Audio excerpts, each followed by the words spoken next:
এই শহরে বিভিন্ন জায়গায় রয়েছে আমার ভিন্ন ভিন্ন নাম। কেউ ভালোবেসে বলে কবি, আবার কারো মিথ্যা অভিযোগে হয়েছি বেঈমান। তোমরা যেভাবে বুঝলে ওইভাবে সে কেন বুঝলো না?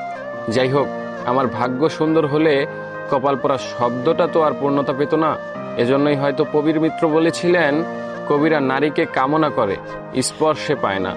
তোমার দিয়ে যাওয়া শোক আমি সুখ করে নিয়েছি, তোমার দেওয়া দুঃখগুলোকে হেসে উড়িয়েছি। তোমার মুখটা এখন সঠিক আগের মতো চলে নেই, তবে তোমার সঙ্গে কাটানো মুহূর্তগুলো রয়ে গেছে স্মৃতিতেই। তোমার দিয়ে যাওয়া শোককেই আমি সুখ করে নিয়েছি, তোমার দেওয়া দুঃখগুলোকে হেসে উড়িয়েছি।